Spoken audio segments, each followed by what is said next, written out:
clickers across campus in the fall of 2009.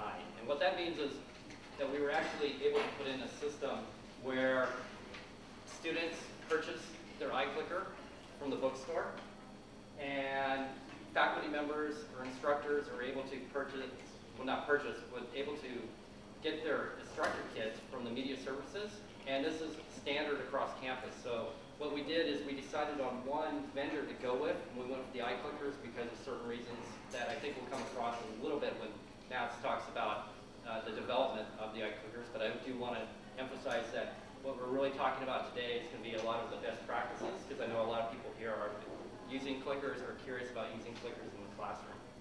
And so it's just a nice way to have a standardization across campus for both students and instructors.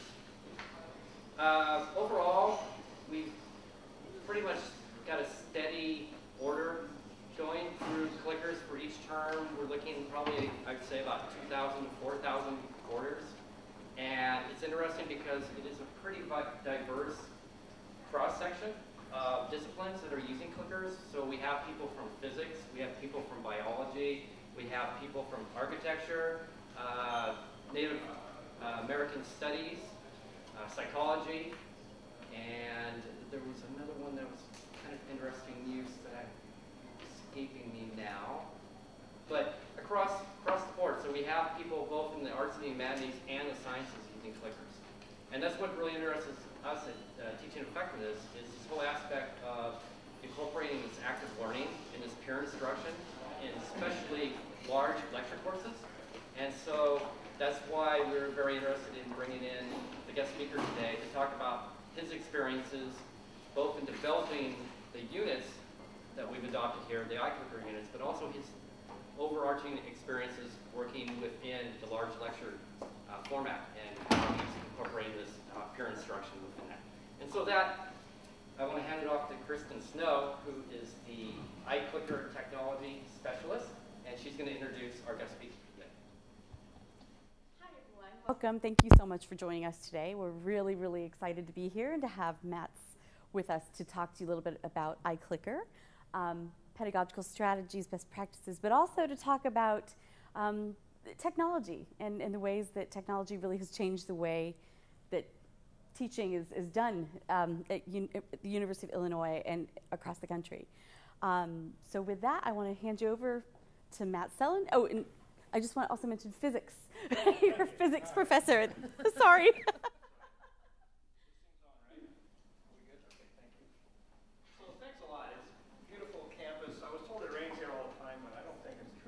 Nice now. I was just telling him that my theory is that you just tell that to outsiders so they don't come here and want to live and make it too crowded. So it's very nice here. Okay, so what I'm going to do is start this thing up so somehow that is supposed to record this. See if that works. And then I'll get started. So really what I'm going to talk about is our experience in physics at the University of Illinois in our very large lecture classes, and how clickers are just one of the things that we've implemented to, oh, that's not good. Continue offline. Okay. And how basically clickers are one part of this, but it's only one part, and it takes, like with any technology, the technology itself doesn't make you a better teacher, it's what you do with it. And so that's really the focus of this talk, is what you can do. So anyways, I have to say that right now, this is supposed to be a metaphor for education right now. It could sort of be a metaphor for Illinois, because the budget is kind of going that way, and the governor is probably down ahead there someplace. But really, even before the budget did this, I think this was a good picture, because we're sort of at a funny place in time right now where you have all kinds of technology that comes along, and like clickers and the World Wide Web and multimedia, all this kind of stuff that you can use, and what should you use, though? You really have to base your decision on research. And so what we also do at Illinois is we have a group that does physics education research, which actually, and sort of psychology research and things to figure out what best practices are, what things you can do right in the class, what you can do wrong.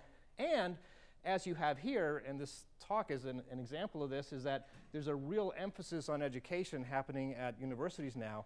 And it's not just enough to do research as a professor, you have to teach well if you want to get promoted. And so there's real institutional change going on. So it's kind of three things happening all at once. which makes this a kind of an exciting time to be doing teaching. So we teach a lot of students at Illinois, and mostly they're engineers. I'm going to talk to you just briefly about the two courses, the first 2 semesters of intro physics, mechanics, and E&M. For those of you in physics, that'll make sense. If you're not, it doesn't matter. And, but basically, we have about 3,600 students a year in these classes. I just got done with exams last week. I had 1,200 students in my Physics 211 class. And so they're very large classes, and it's a big operation to run these classes. It's nice if you have tools that work reliably. You can imagine getting emails from 1,200 upset students. So you don't want to deal with that stuff. These classes are very typical of physics classes, and probably in the kind of things that you teach. I don't know exactly what everybody teaches, but they're made up of a lecture, and there's a lab component, and there's a discussion section component, sort of kind of traditional in that sense. And I'm going to discuss recent changes that we've made to the lecture part of the course only, but I'll convince you that they've actually made a huge difference to the way our students learn. So it's actually been a big thing. And so why do we want to change anything? What's the problem? We found, when we talked to our students, we made them buy this $140 textbook, and then at the end of the semester, and we refer to it, by the way, quite a lot during class and stuff like that, but students tell us they never read the book, basically. And so, you know, we ask them, we do a lot of stuff online, so we can ask them questions like this. And so if you look at this, never, rarely, and occasionally makes up about 80% here. And so students really don't get any value for their $150. And so that's kind of a problem. And it's a problem not only because of money, but it's also a problem because if you tell students to read something, but they don't, or some do and some don't, then they come to class and you don't know what they're prepared with. You know that they haven't looked at anything. You have to assume that they don't know anything that they're supposed to know, and so you have to kind of teach the lowest common denominator, which is that they haven't done a thing, which isn't so bad. And you spend a lot of time going over very basic material. Now, this is a class with a lot of stuff in it, so you'd really like to focus on the interesting stuff and kind of hope that the basic stuff is under control. But you can't. You have to start right from the ground every time, and the good students are bored. And they only see this stuff once, okay, because you don't have time to really cover things more than once. So these are all kind of reasons we wanted students to get engaged before class and during class and sort of teach the way we were, or change the way that we were teaching this stuff. So here's our new approach. Instead of the book, we developed these things we call pre-lectures, and I'll show you an example of what they are in a minute. So for you, this may not be your cup of tea in whatever you teach, but for us, this is a way to get them to engage with the material sometime before the lecture, okay? Because that's important to what we do in the lecture. After they do this pre-lectures, what you can think of right now is just they're reading the book, basically. They do some online assessments, so they go online and we ask them some questions, and then we use the answers to those questions to design the lecture. And then in the lecture, we do peer instruction. And so peer instruction, that's what I'm going to talk about quite a bit, but basically you ask them questions and they work in groups and they use clickers to answer the questions, and you, depending on how the answers go and the questions go, you kind of guides the flow of the lecture. And this is why we developed iClicker. Okay. All right, so the pre-lectures, let me give you an example of what these look like, because I'm kind of proud of them. Even if you're not in physics, you'll get a kick out of this, I hope. Okay, so I'm going to go to the web page where this is what a student would do. Typically, they do this the day before the actual lecture. So this is how they prepare for the lecture. So I'm going to do the one on Gauss's law, just show you the very first slide. Gauss's law to calculate the electric fields produced by a variety of charge distributions. The distinguishing feature of these examples is that in each case, the charge distributions exhibit one of three special spatial symmetries, namely spherical, cylindrical, or planar. We will first investigate the field produced by a uniformly charged solid spherical insulator. We will then investigate how the charge is distributed on a conductor and then use that information to determine the field produced by a charged infinite solid cylindrical conductor. So you get the idea. So basically what it does is there's a narration, and at the same time there's stuff going on that's related on the screen, very carefully designed, and I'll show you how that works. But that's the idea. So this is what they do. Instead of reading chapter 1, they go look at pre-lecture 1, let's say, and they work their way through these things. There's slide after slide. Eventually, they'll get to a question, and before they can move on and view the rest of the slides, they have to answer this question right, and there's some feedback if they get it wrong, and they can be nested questions, stuff like that. So that's the idea. So it's a bit of an online lesson, but it's designed in this kind of multimedia way to use both audio and video. So that's the first thing that they do. And just because it's fun, I want to show you how we kind of made these. So this is a big science now, and I'm not an expert on cognitive load theory or anything like that, but I can read books. And so there's a lot of books. You can find these on Amazon, and you can find experts in other departments who know about this stuff. Basically, what they'll tell you is that you sort of have two input channels. You have vision and ears, and they're kind of separate. They can have related but different stimuli in each one, and you can actually absorb more information than you couldn't with just one alone. And people designing fighter pilot cockpits have known this for years. How do you get the most information into the human brain so they can make reactions? And so if you read these books, you learn how to design these lessons that I just showed you a little example of, how to say, what words you say with what things you put on the screen and stuff like that. And so to help us do this, we had this cool little device that we bought called this eye tracker station. So what we did was we did some studies where we asked students to sit here and look at some very crude animations, which is all we could do at first before we got better at it. So I'll show you what happens here. So the first part of this animation is basically going to show, okay, so here it's kind of a crude animation, and if you follow that little blue ball, that is the eye tracker thing. The computer has reconstructed where your eye was pointing on the screen with a certain animation. So as I turn this thing loose, you'll see that little ball dancing around. You can calculate the net force F123 by taking the vector sum of F13 and F23. The general procedure. So you see, as the word said F23 and F13, these things appeared, and the people were looking at this part of the screen, and so on.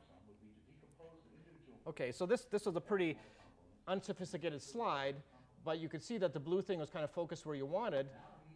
The second one is just basically what you would have if you put all the information on there at once and had the exact same animation. And here you can see what happens to the student's focus. It's just kind of all over the place, right? And for some reason, I really like that red dot. Okay, and there we go. Okay, and so what happens is that by carefully revealing things that go kind of along with the words, you can have the students spend their concentration more efficiently. So on various slides, we got better and better at this.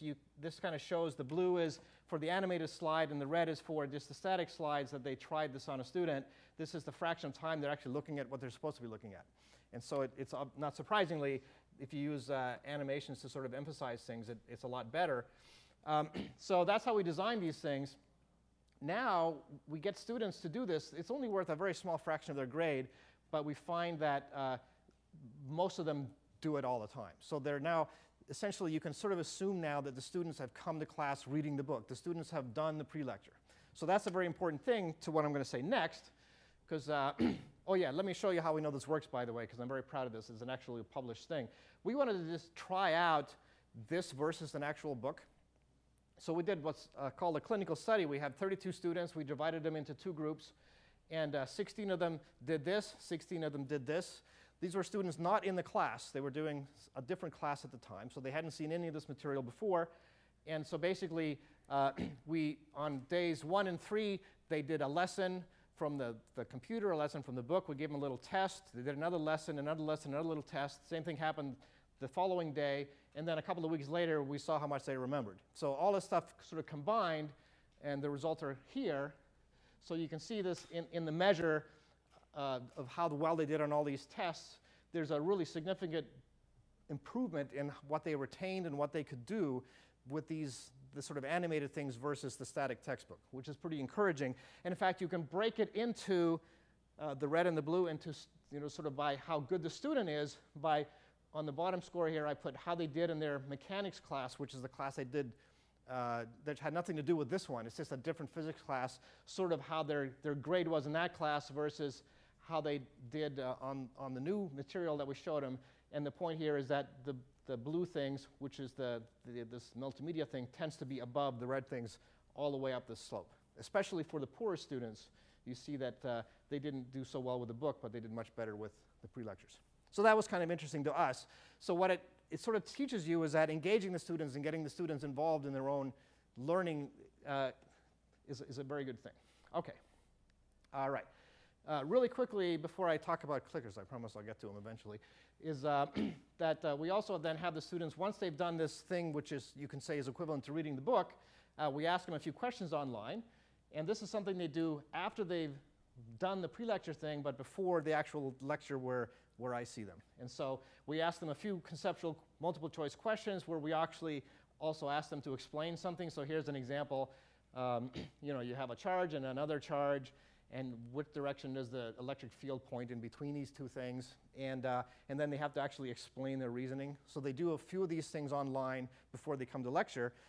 They do them sufficiently ahead of time that I have time to go and look at their replies and sort of design a lecture based on their replies. It sounds like a lot of work, and it is sort of the first time, but then you'll find they have the same problems the next semester as the first semester, so it's a lot less work the second time. But what you can do then is when we can look at their results. So most students here picked A, maybe a little over half of them, which happens to be the right answer. So I want you to remember that, because I'm going to ask you that in a second. Okay? And but you can now ask with our little web interface here that we built, okay, for the people that picked A, what were their explanations? For the people that picked B, what were their explanations, and so on. And then we can design this into the lecture. So this is called just-in-time teaching, is a fancy word for procrastination. And so let me show you what the typical lecture looks like, just so you know here. So this was a lecture that we gave then. We also, one of the things that we asked them before the class, after they viewed that thing you saw, is, are you confident, or are you confused? And so we can sort of gauge how they're doing. This Gauss's law is a very confusing thing in general, so they're actually considering doing pretty good, that most of them sort of had in between feelings about it. Oops. Okay. This was an announcement from that class. I just want to emphasize one thing. This is the first mention of clickers here. So the students are using clicker in this class, and the very first thing, this is now like a couple of weeks into the class, where it says, we haven't imported those scores into the gradebook yet. The reason for this is very important, and it's one of the reasons that we built these things the way we did, is that you want students using these from the very first day, but before you can get the scores into the gradebook, they have to do a little thing where they go online and they tell you what their name is and what the number is on the back of their clicker, so you can associate the number with the person. Okay, it takes them a while to get this done. It's sort of an exponential thing. So every week, another half of what's remaining gets it done. And so by the end of the semester, there's only a few that haven't done it yet. But what we do is we typically wait until maybe 90% have done it until we start putting the scores into the gradebook so that they can see it. But the point is that they can use it, and their answers are recorded and saved even though they haven't done that. So you can use it right on the very first day, which is really important. Okay, so then I would give this brilliant lecture on Gauss's law, which I won't bore you with. Instead, I'll show you a picture of my dog, because he's adorable. Okay, that's Bruce. Okay, now, here's now the same question. We use this in the lecture itself. And so what we can do now, since only about half the students got it right, and we've had a discussion of Gauss's law, they should do better now, right? Now that we've talked about it in class, we can ask them this question again. And so what we can do, too, is we can do that. OK, so here are the three answers. The field points outward, inward, or it's 0. And you remember the answer, right? And I can cut and paste from their comments, and I can stick them on here. So they can read these, and they can see which one do I like the most, and then they can vote. So I'm going to ask you guys now to vote. Uh-oh. Maybe I'm not, because I realized that. Hang on. Oh, yes, I am. Oops. This thing, oops, open. Oh, you know what? I made it disappear. Oh, I'm such a dummy. So I'm not so good at this PowerPoint stuff. Hang on a second. Let me go back. Okay, I promise. I'll be better in a minute. This is silly me. Okay, so we'll go back to where we were. There we go. All right, so, and we go,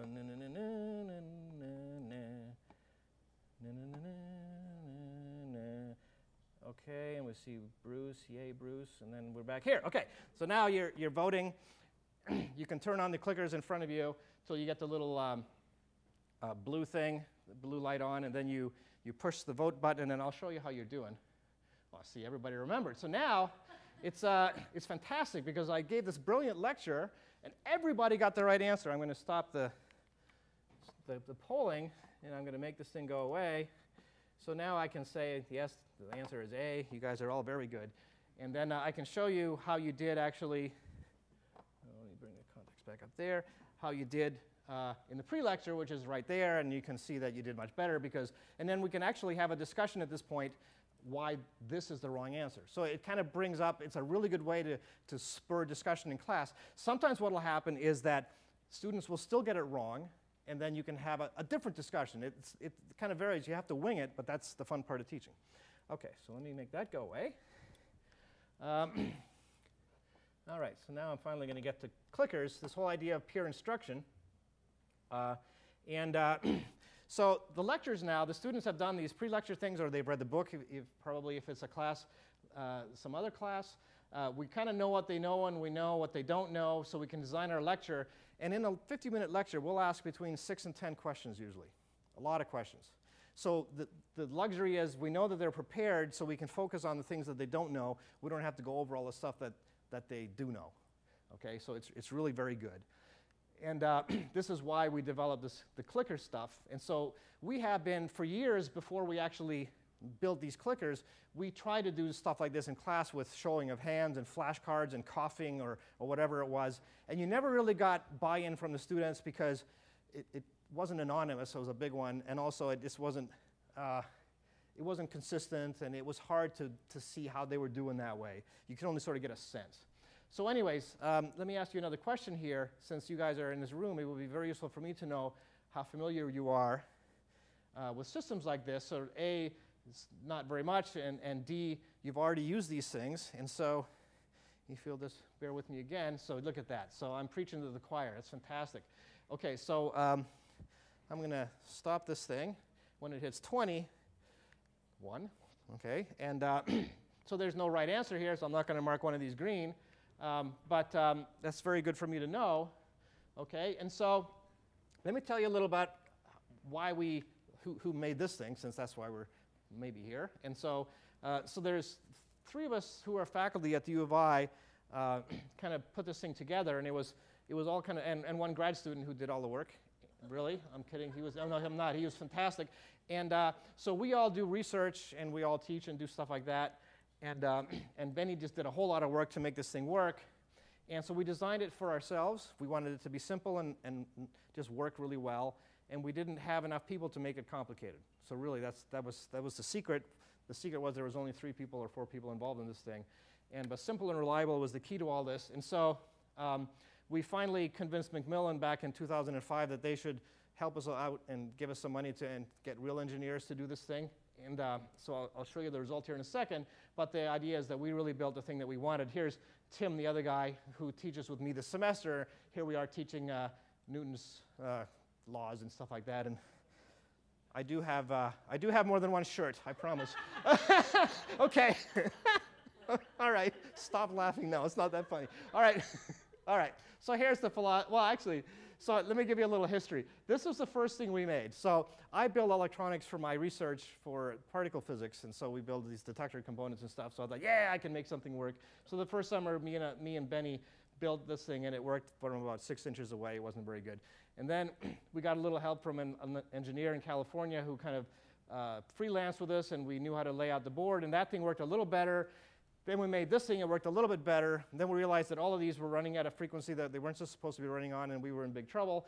And then we convinced Macmillan to buy all this stuff from us, and then they helped us develop this thing, which is exactly what we wanted, because here we got real engineers involved, and we said, this is what we want, and they said, yes, sir. And there it is. So that's what we have now. And so we worked on the software and the firmware, but they actually designed and helped us with this thing. So here's the idea with this thing. It just has to work all the time, but it shouldn't be a distraction, right? So if somebody tells you, well, we'll use a computer web thing or something on their BlackBerry or iPhone or something like that, to me, that's probably not a real good idea, because that really is going to be a distraction. So it's really simple on purpose. It's not because we couldn't have made it more complicated. We just didn't want to. And you can stick it in any size classroom.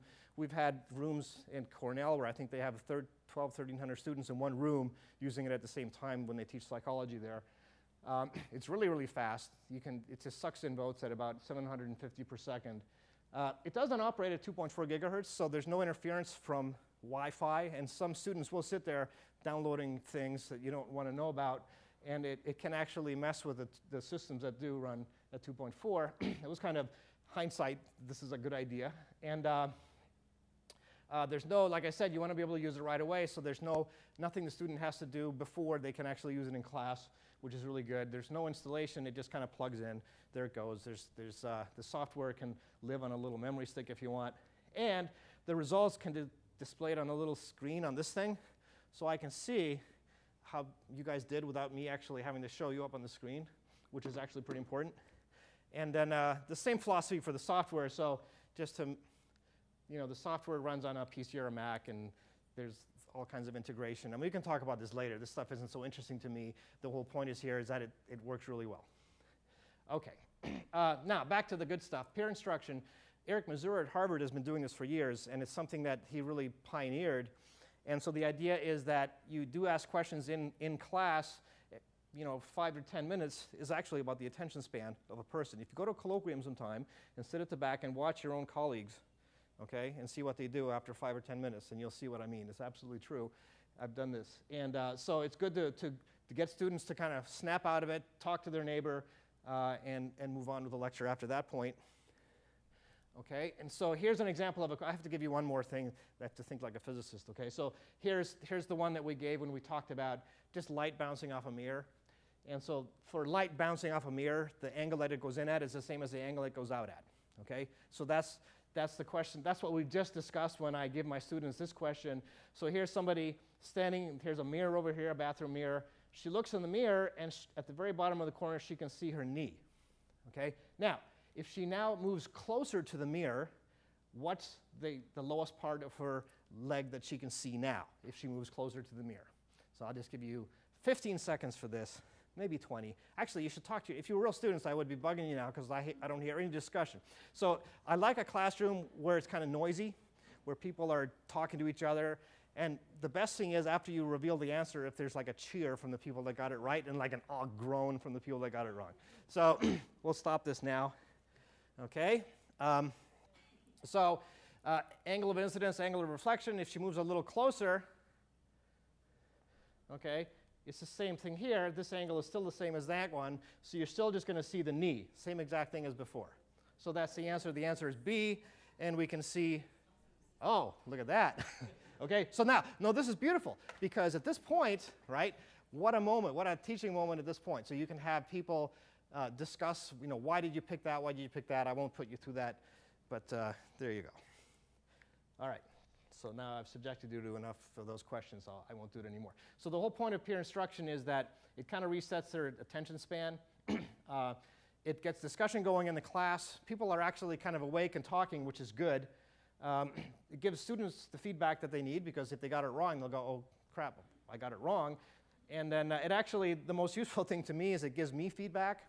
Because I find that when you're teaching, even a class of 300 students, it's really easy to get in this mode where you think that everything you're saying is going right into their brains, right? Because you're looking up at your students, and they're looking at you, and when you look them in the eye, they nod when you say something, and you think, yeah, I'm good. And then you realize, no, I'm bad, because they're not getting anything that I'm talking about, okay? And so this is really, really useful. So it really works too. Students like it. They tell us repeatedly that they prefer to learn this way. And Mazur has done studies where the outcome, which is the vertical axis on this thing, is much better if students get to discuss questions that you talk about in class. So it's just something that's a good idea. All right. So here's some comments. These are so like I said, we do things online all the time, so we can ask our students all the time, how do you think the class is going? What do you think of these pre-flights? What do you think of the clicker questions? What do you think of this? What do you think of that? And so they give us feedback. And so these are some of the feedback.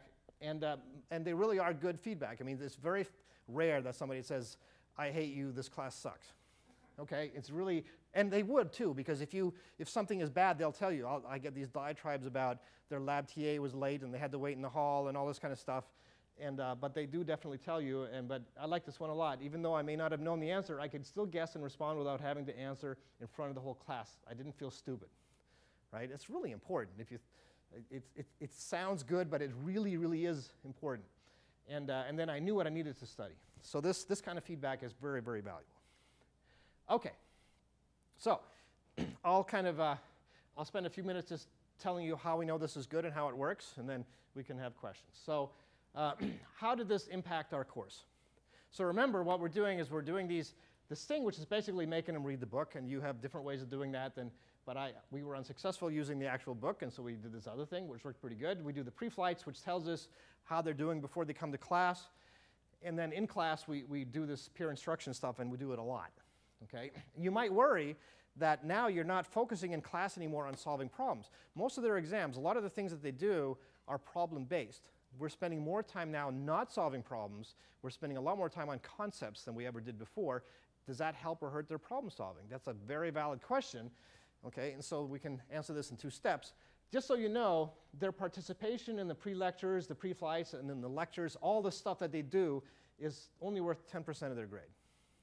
So that's either a lot or a little, depending on how you look at it. Toward the end of the semester, the students think it's a lot. At the beginning of the semester, they don't think it's a lot, but they still do it. They still participate. Okay, so here's how there's a few things I'll show you. This is how we evaluate them. This question, you don't have to worry about what the question is, but on these pre-flights, it turns out that we've been using the same questions for years and years and years and years. Okay, so we have a bank of questions that we tested using the old way of teaching that we can give them exactly the same question now that we're teaching things differently. So just to show you how things correlate, both Spring 06 and Spring 07 was before we'd made any of these changes. When we averaged over the thousands of students who answered this particular question, 56% got it right in 06, 57% got it right in 07, so they're really consistent from semester to semester. Okay, so what I did here is I made a little plot. Here's a Spring 06, which is old. Here's Spring 07, which is old. And so this line has a slope of 1, so this is that one question falls there, right? So I plot 1 year versus the next year. Now, here I'm going to plot old versus new, right? So this question is going to appear somewhere along here, and you're supposed to now guess where. Okay? It's a little unfair, because how would you know? But you can take a shot at it. We'll give you 15 seconds. Okay, let's see how. Oh, you guys have a lot of confidence in me, I can tell. Wow. Okay, so I'm going to end this question, and the answer actually is about between A and B. It's there. So for this one question, okay, we had a significant improvement. So the fact that it's over that red line means they did better new than old. Okay. Now we have, I don't know, hundreds of these questions. So I'm just going to throw them all on there. Okay. So we'll see the before one first, and the after ones here. So here, before, of course, they scatter about this line with a slope of 1. Afterwards, you see a lot more stuff above the line. So there's really a significant improvement in their conceptual understanding. These are conceptual questions. So then you might ask, okay, but you're teaching concepts with this thing. How do they do on exams? Okay, so that's the question we're going to ask now. How much better do you think they're going to do on exams? Okay, I'll just give you 10 seconds. Now, you don't want to give me too much credit. Okay, I'm going to stop it at 12. There we go. All right. So, wow, you guys really think I'm good. No, so basically, it's about 5%. Okay? Now, we were thrilled to see this because, first of all, the lecture is not ever, they do a lot more stuff in the class. There's discussions, there's labs, there's homework, all these things that haven't changed. And the fact that, we might have worried that the effect would be the other way because we're really emphasizing concepts now, asking a lot of questions in class and not telling them how to solve problems in class anymore. And so it's very different, but if you do the same sort of plot, this happens at one of our midterms. We held back from a previous year, and we gave them the identical midterm, after than we had before. And so this is what you see. So we had to go way back to the fall of 1998 because their little exam booklets don't go back that far. And we gave them that exam, and you see that most of these are above the line, and it's a significant effect, actually. So if you compare the averages, it went from 72 to over 76. So it's a pretty significant effect, which we thought was good. All right. Here's the stuff I really think is fantastic. So at the end of the semester, we asked the students on a scale of 1 to 5 how difficult was a class, where 5 is difficult and 1 was easy. And over the years, before we did this, basically, the course difficulty was between 70 and 80%. So that means people really thought it was difficult. That means most people picked 4 or 5. Because this is, by the way, just so you know, the engineers and physicists take this, mostly engineers, they think it's a weed-out course. Okay? They have to take it. They hate taking it because it impedes their ability to continue in engineering if they don't do well in this class. So with these 1,200 students, 1,100 of them are engineering majors that have just come. They were the top-notch students in their high school. Suddenly, this stuff hits them in the face, and they're disoriented, and it's a really sort of tough experience for them, as you can see. And so now you're going to guess. Actually, I won't make you guess. How they did after we did this. Okay? So now, with this sort of interactive stuff, with the students, with the peer instruction, with really engaging the students, making the lectures connect to things that they did before the lecture, really makes this stuff seem easier to them, right? This was the most amazing thing to us. And even better than that, okay, so I've summarized that here now. That's the difficulty of the course. You can ask them, what's your attitude about the course? That's the other thing we ask. So what's their positive attitude? Was never so good before. It's much higher now, okay? And this is the one I really think is amazing. You might worry that, okay, they do these pre-lectures. Why go to the lecture, right? I mean, you go to get your point, but if you go just for attendance or whatever it is, then you're going to hate going to lecture. You're not going to think it's valuable. You're going to complain about it. But people found the lecture very, very valuable. I mean, so this was the thing that really blew me away. This right here made the whole thing worthwhile to me. So really engaging the students and having them get involved with their own, see how they're doing, a lot of feedback all the time made a huge difference. And I have to say something else.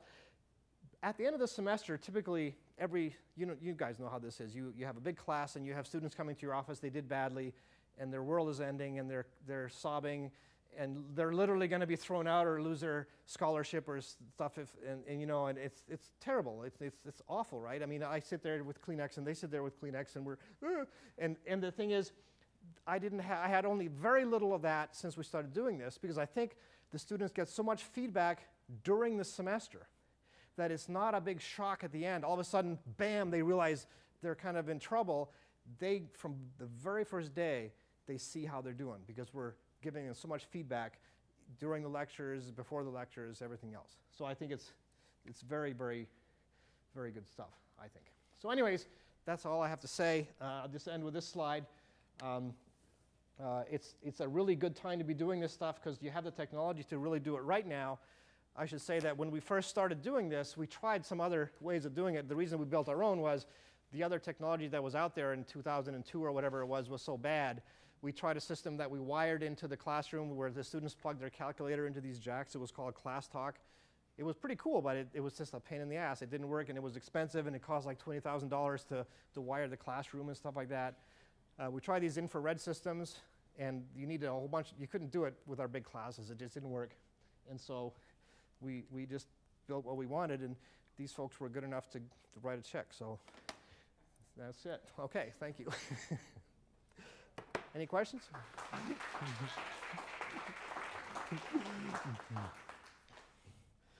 Oh, by the way, that's our campus yesterday, or the day before. So, I have a question. Yes. The pre-lectures, and do you build them from the material in the textbook, or from what you would lecture about, or a combination of both? And do you feel that they replace the textbook? Yes. So effectively, what it's a project we're working on it's sort of a new textbook in a sense. So there's the online stuff, and then there's a little thing that we print out for the students, which is essentially the script for each of those slides along with the pictures. But it replaces it is essentially the book. So it contains all the material that we would teach during the class. Mm-hmm. Was it the book publisher or? It was all right, and we convinced them it was a good idea, but it was something that we started doing. And so they do all the media and everything. They're the ones who design online. We did all that. You did all that. Yeah. So actually there's 3 of us working on this, 3 faculty, and so one of us does a first shot at the script, the next one takes a second shot at the script, the third guy records it, and then we used to do all the animations in Flash, which is what this is, ourselves. and then we realized that we're too old for this stuff. And so that example you saw with the eye tracker that looked kind of boxy and crappy, relatively speaking, that was something that I did or Gary did or something. Then we got one of our graduate students who was just really good at Flash to do this. He goes, hey, I can do that. And we convinced Macmillan to pay him by the hour, and so he produced those beautiful things. So they really are nice. And but of course, it's what's in them that we like, because it's a complete physics course, both semesters. So they teamed up with the publisher? Yes, we teamed up with a publisher for that. But they're available. You can see them online if you want. So, yes. I know you have the web clicker thing. Yes. That you showed briefly on the screen there. Are there other changes coming, or is this system going to kind of stay the way it is for a while? Okay, so there's the web clicker, and there's an iPhone app soon, or I've seen it, but my feeling is that neither of those things are a particularly pedagogically good idea. But anyways, that's what people want, so it's there. As far as the clicker itself goes, we're working on a new version that's going to look a little different. It's going to look, well, actually, it's going to look very similar. It's going to be very simple, but it's going to have the ability to have alphanumeric input if you want that, and it's a little bit more information available in a display, stuff like that. But we're working to keep it very, very simple and same price, hopefully, as this one. So we'll still have, yeah, we're never getting rid of this thing. Yes? How about what the professor has in terms of the base station and the software? That'll all work. It'll be backward compatible, yeah. Yeah, no, it's fine. So, I mean, if you wanted to answer numerical questions and stuff, you'd have to upgrade the base or get a new one from us so that it could accept those. But if you just for the multiple choice thing, everything is going to always work with everything else. I just asked because I've taught with this once, and I had a pretty heavy backpack going into class. I've got my laptop, I've got the base station, I've got the books. And you mentioned one of the advantages that you went for is reliability, always on. Is there any way to just have this installed in the classroom? Yeah, absolutely. I think that's kind of you should talk to the campus folks about that. So kind of the way that we do it at Illinois is that it's just in the lectern, and it's there all the time. And so when I show up to teach, it's already there. I didn't have to bring it. Did you have a comment on that? I was trying to piggyback on that one. I didn't want to interrupt. Oh, okay. So do you have a dedicated classroom, and how many students do you usually teach in the class? The biggest classroom that we have in physics holds a little over 300 students. But that classroom is dedicated to to all the students that you are teaching. You don't move from classroom to classroom. I don't take this thing and take it to another classroom. Sure. Well, I mean, obviously I did here. But the one that I use when I'm teaching physics is there all the time. Yeah, sure. And so we're going to make a new one of these too, by the way. That's going to be a little smaller because this thing is kind of big. I mean, here, this is what happens when you just have a few guys working on this. I mean, this case was something that was available off the shelf someplace, so that's why it looks the way it does. It wasn't like somebody thought this Art Deco thing is exactly perfect. But I think the new thing is going to be a lot smaller, but it's still going to have the screen about the same size, and the antenna may be inside. I don't know yet. We're still working on it. But anyways, it'll be a little daintier, and the important thing that people want is it'll have a way that you can chain it down, because one of the problems with this, it turns out, is the classroom technology folks worry that it's going to get stolen, rightly so, and so you don't want to just leave it sitting out, and so if you can't leave it sitting out with a chain on it, you have to lock it inside, and in some places they actually lock it inside the lectern so that the instructor can't see the numbers, which is a terrible waste of, and so, but you have to do it. So it's, but I think some places, a lot of places, it's already in the classroom. So I don't know how you guys do it here. Do you want to address that? It's a checkout system, okay. For instructors, when you check out the kid out for the term. Okay. And I cannot speak to why it's not installed into specific classrooms at this point in time. And I think that would be a greater conversation for the Center for Media and Educational Technologies and the classroom support. Yes? At the moment, in the way that you have this designed, I didn't get the impression that you were assigning points for the peer teaching and clicker use in the classroom. Is that correct? I do. So let me tell you exactly how I run this course. Is they come, so let's say there's 25 lectures. They get 2 points for doing that pre-lecture thing, for reading the book, essentially. And we can assign that because we know if they do it. They get 1 point for that pre-flight thing where they give us feedback, and they get 1 point for coming to lecture and participating. And participating just means that they were there for 3/4 of the questions. Like click 3 at least. Yeah, so and it doesn't, and we don't, for that point, they don't have to get the answer right or wrong. They just have to participate.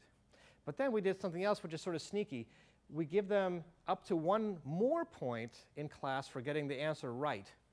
So let's say if we have, so each question is worth 1/5 of a point. So if they get at least 5 correct answers during the lecture, and there's always at least 5 questions, then they'll get 1 more point.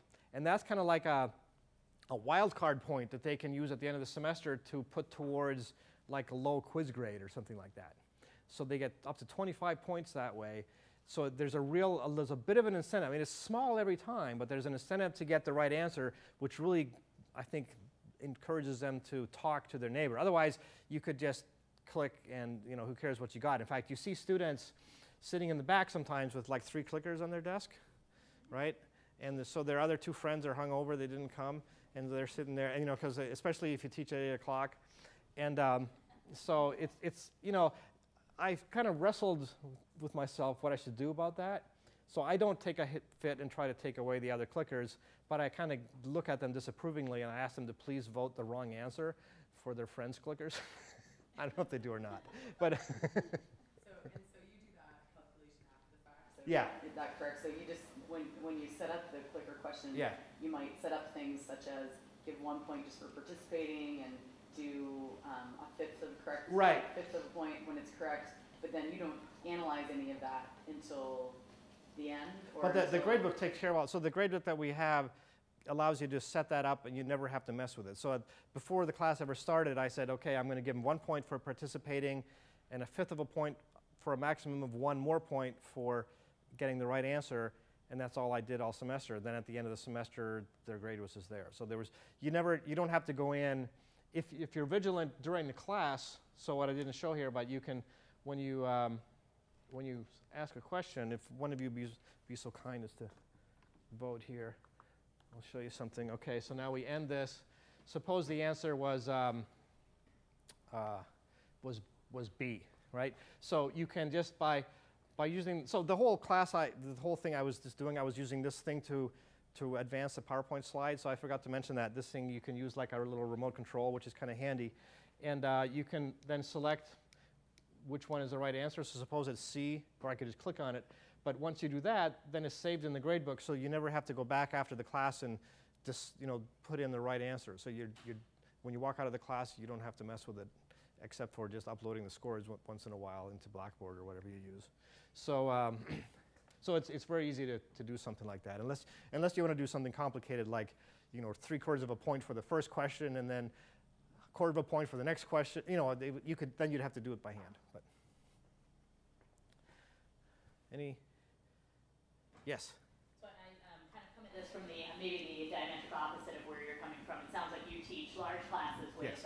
Objective information, and I teach small classes with subjective Okay. information. So I was wondering how far you guys have gotten. I mean, I see a lot of concepts in this that could be useful for that situation, for a small class with less of the objective right or wrong answers. But I was wondering, as a kind of institutionally, whether Illinois uses it, whether you have any experience. Well, so let me tell you what I know, which is maybe not what you asked, but I know people who use it in classes where they just want to get, like you said, get a sense of polling. It might be a psychology class or a sociology class, and they want to know how many students were drinking or had done something bad over the weekend, or how you feel about abortion, something like that. And so for those folks, maybe it's important that you can do anonymous questions. Maybe it's important that maybe later, if you know your students, which ones are male and female and their ages and their maturity in school years, you want to correlate their answers with that later.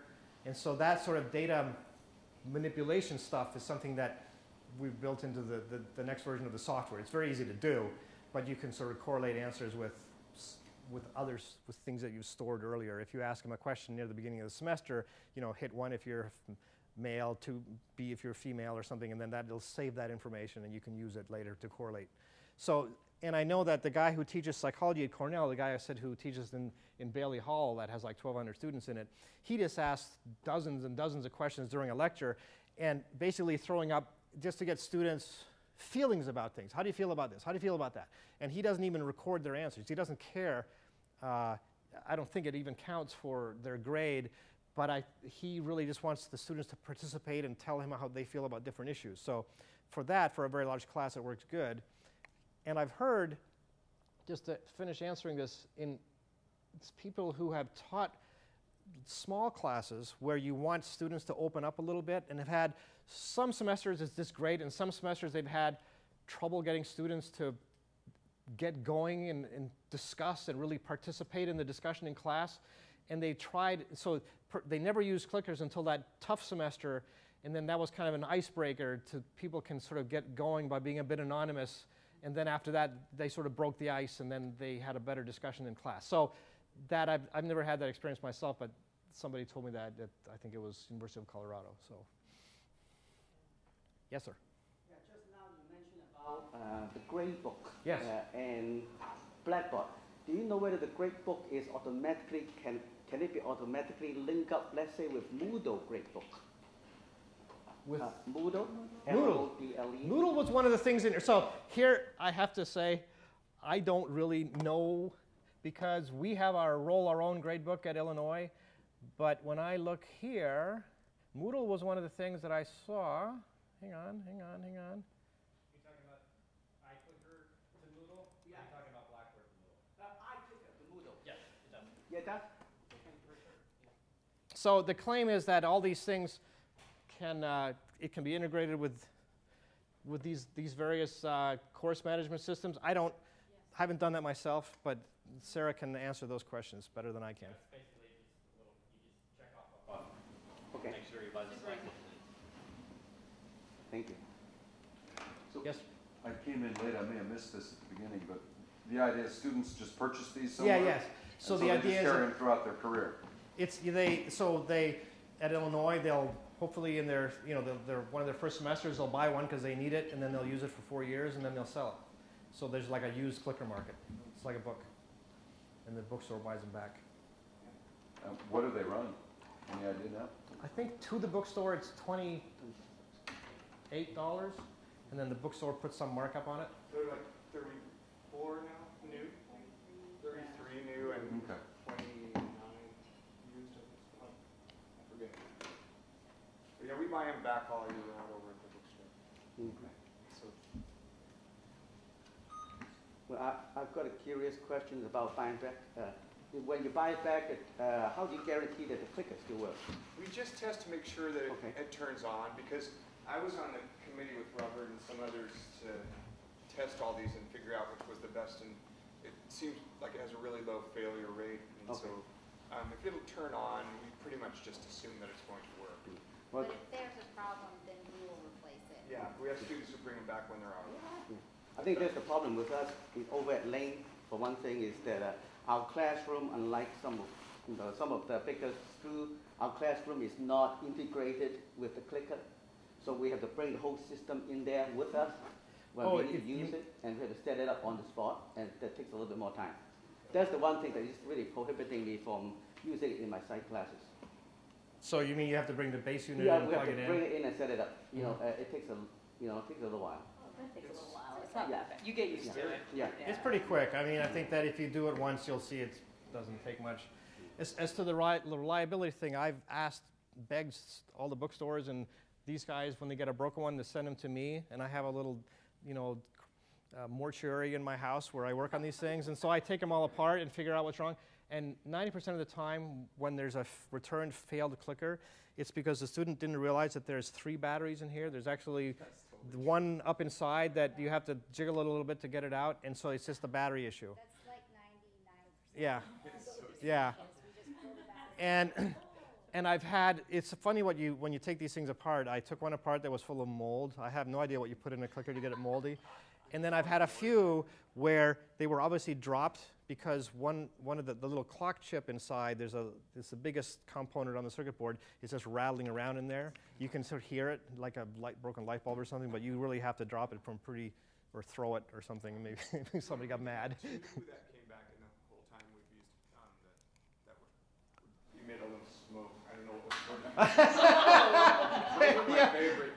Yeah, well, I can tell you what that is. I can tell you what that is. Yes, I know exactly what that is. A little secret, okay? So there's a bypass capacitor on the input voltage line because we put a big capacitor there so that if you jiggle it and it momentarily loses contact, it doesn't turn off, because that used to annoy people. And so this capacitor, I guess there must have been a lot where there was some very, very low failure rate, but basically if the batteries are brand new, they're supposed to be rated for 6 volts, and there's only 4.5 volts when the batteries are new, but the capacitor would once in a while would short out, basically. And so I don't think that's like infant mortality, right? As soon as those get turned on, they kind of die, and then that's it. But so they're probably gone by now, but it was sort of horrifying to see, whoa, it smells like smoke, so. But that was very right. Too, yeah. I have a question. Because this is a partnership with Macmillan, who owns the rights to say, does somebody get paid for when you do a pre-lecture, or is it? Oh, those things. Control? Yeah, because I thought you said some of the material comes from textbooks. Oh, no, none of the material we use in these pre-lecture things come from text. Oh. No, we made them all up. I mean, it looks like any text, though, because it's not like Newton's laws change much, but it's, but yeah, no, we made those. Cool. Okay.